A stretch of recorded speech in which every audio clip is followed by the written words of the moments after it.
I had dinner between the last video and this one, so I might have forgotten what I just did. I think I was about to, if what I see on my board makes sense, I was about to use the Taylor series, or in the specific example, the Maclaurin series approximation, to figure out a polynomial version, a sum of polynomial terms, to approximate e to the x. And remember, let me write here what the definition of the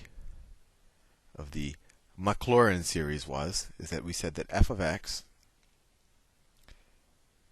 x is equal to the sum from n equals 0 to infinity of the nth derivative of f evaluated at 0.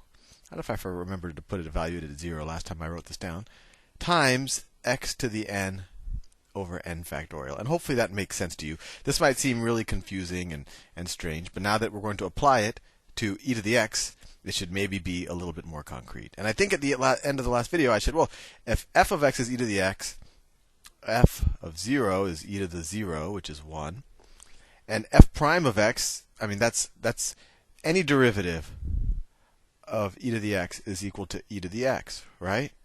So you take any derivative at 0, and it equals 1 for e to the x, for this particular case of f of x.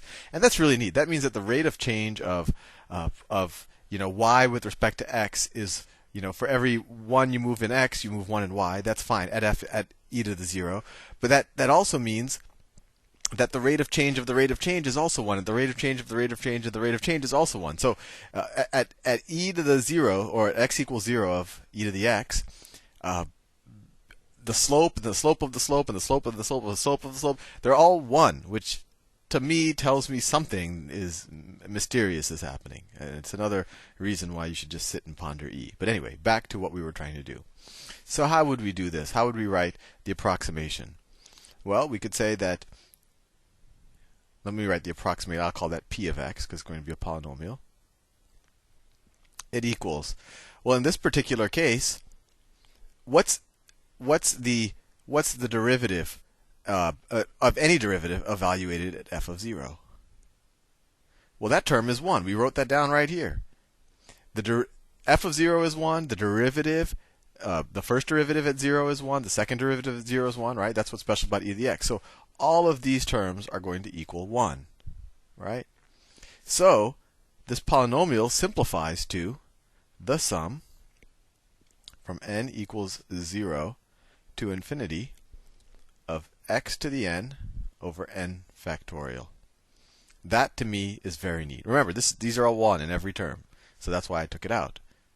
So what does that mean? Well, that tells us that e to the x can be approximated, and actually, I don't prove it here, but it actually turns out that when you take the infinite sum, that the Maclaurin series not only approximates e to the x at x equals 0, when you take the infinite series, it actually equals e to the x. So when you take a Maclaurin series at 0, and the resulting function, the resulting polynomial, actually converges, and that's something we'll learn a little bit more rigorously, hopefully later, and when we start doing analysis.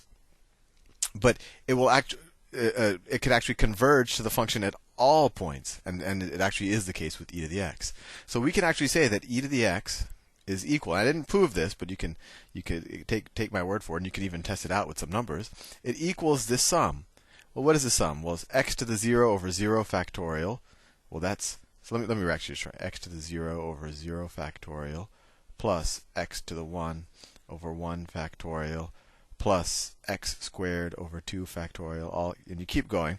And of course that's equal, so e to the x is equal to, x to the 0 is 1, 0 factorial, I said in the last video, is 1, so it's 1 plus, this is just x, plus x squared over 2 factorial plus x to the third over 3 factorial plus x to the fourth over 4 factorial, and you just keep going on forever.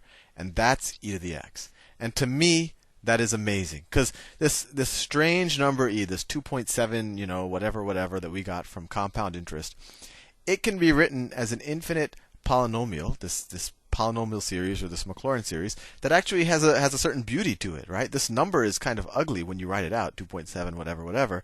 But when you write it when you write it to an exponent power as an infinite sum, it kind of has a nice rhythm to it, right? It's a very patterned. Who would have guessed that you could have written it in such a simple form? And even more, what happens when x is equal to x is equal to 1, right? So what's e to the 1? Well, then we set x equal to 1 on both sides, and I think I have space to do it here. E to the 1, which is equal to e, we just set all the x's to 1, so we get that's equal to 1 plus 1 plus 1 over 2 factorial plus 1 over 3 factorial plus 1 over 4 factorial plus 1 over 5 factorial. That, to me, once again, is amazing. That the number e, and we've just stumbled on another definition of e. E is equal to the sum from n equals 0 to infinity of 1 over n factorial. That is amazing. So now we have two definitions for e. We have this one that we stumbled on, and of course we had the ones from compound interest that I will do in magenta. The limit as n approaches infinity of 1 plus 1 over n to the n. That also is equal to e. This is starting to give me chills, because this very strange, bizarre number is popping out kind of. This might not seem so natural to you, but it's neat, and it comes out in compound interest and continuously compounding interest.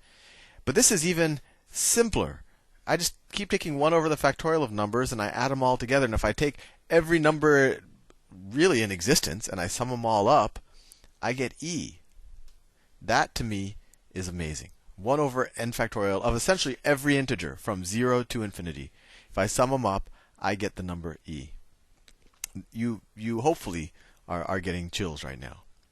Well, anyway, let's do the Maclaurin series for a couple more functions, and then we'll get to something that is even more mind-blowing. I'll see you in the next video.